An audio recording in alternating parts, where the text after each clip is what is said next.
Alam niyo, Mayor, kagabi, tinawagan ako ng pamangkin ko. Sabi niya, Tita Sandy, ina-aspalto yung harap ng kalye natin, yung kalye natin sa Lamayan. Sabi ko, bakit na-aspalto yung sementadong kalye? Sementadong kalye, napakakinis, napakaputi. Tapos inaspalto. Itong si Benny Abante. Napakarami niyang ina-aspaltong kalyeng sementado na. Sinong luko-lukong gusto ng asfaltadong kalye samantalang sementado na? Anong dahilan na aspaltuhin mo yung kalye? Kung mahal mo yung mga taong naninirahan yun, kayo ba gusto nyo ang kalye nyo asfalto or semento? Yan ang katakawan ni Benny Abante. Sana kayurin niya ng daliri niya yung asfalto, imbak niya dun sa tori niya para maramdaman niya ang init ng impyerno na asfalto. Kaya, sa pagpunta nyo ng eskwelahan para bumoto, tandaan nyo, si Benny Asfalto, hindi tayo mahal niyan. Okay ba? Nagkakaintindihan tayo? Ako, good ako sa inyo, di ba?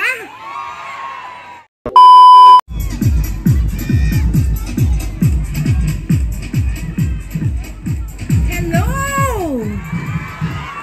Kamusta na kayo? Siyempre may pumiting dito si Yorme. Sabi ko, Biata, marami akong kaibigan dyan.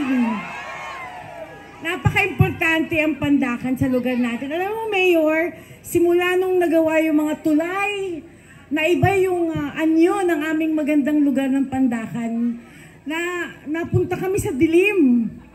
Kasi yung mga overhead ng mga tulay, di ba? Apaka-traffic na ngayon. So parang dati, simple ang buhay natin. Ngayon, para tayong laging naghahabulan dito sa traffic, sa pupuntahan natin. Nasa stress kami dito sa Pandakan. So, sabi ko, nung niisip ko, bakit ba ako mag-iisko?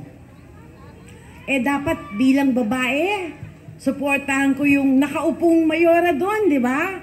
Kasi alam ko, na pag babae ang naglingkod, leader, yan ay puso ng isang ina na nagmamahal sa kanyang pamilya. Pero hindi ko po nakitaan ng ganyang paglilingkod yung ating nakaupo doon. Kaya sabi ko, alam niyo naman, di ba, meron tayong organisasyon ng mga kababaihan, ang mga ina ng bayan. Kaya lang nga, Mayor, yung aming mga kamiyembro, hindi na po ina ng bayan, mga lola na kami ng bayan.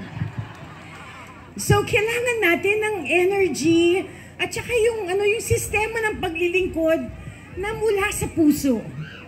And kung hindi ko nakitaan yung nakaupo dyan ngayon, eh dito na tayo kay Yorme, saan pa tayo? Alam niyo po, sa tagal ng panahon na naging politiko din ako, naging lingkod din nyo, hindi kami nagsama ni Mayor sa parehong partido kasi nagkataon, nandun ako sa grupo ni Mayor Lim or nandun ako sa grupo ni Mayor Erap, nandun siya sa kabila. Pero hindi naman dahilan yan para hindi ko siya makitaan ng kanyang maningning na paglilingkod. Kaya po ako narito, tumatayo ko sa likod ni Yorme at sana dahil andito ako, buong-buo na po natin ibigay ang ating tiwala at suporta sa Yorme's Choice sa halalang darating. Siya po ay taga-Tondo. Sa pinakamahirap na lugar ng Tondo na hindi nyo lubos maakala kung paano ba ang buhay ng talagang isang mahirap pa sa dagaan. Naikot ko po yan bilang 2 beses ako naging deputy mayor ng Maynila sa panahon ni Mayor Lim at saka ni Mayor Erap.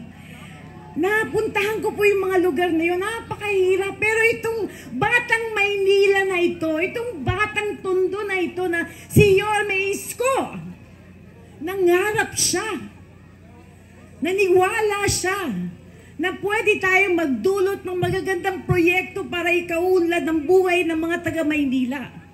Nakapag-isip siya na magtayo ng condotel.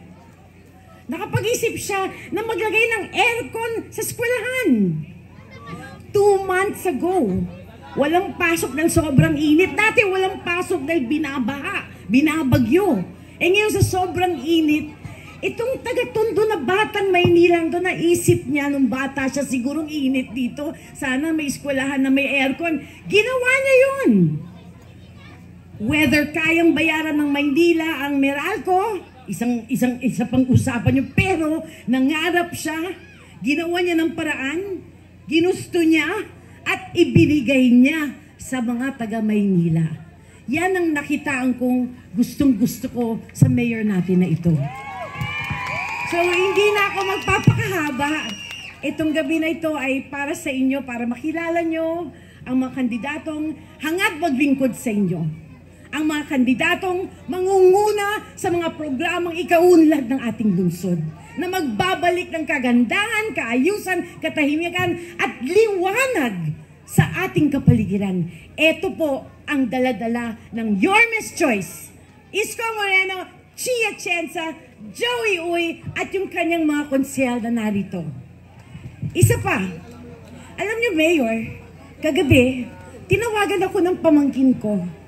Sabi niya, Tita Sandy, ina-aspalto yung harap ng kalye natin, yung kalye natin sa Lamayan. Sabi ko, bakit na-aspalto yung sementadong kalye?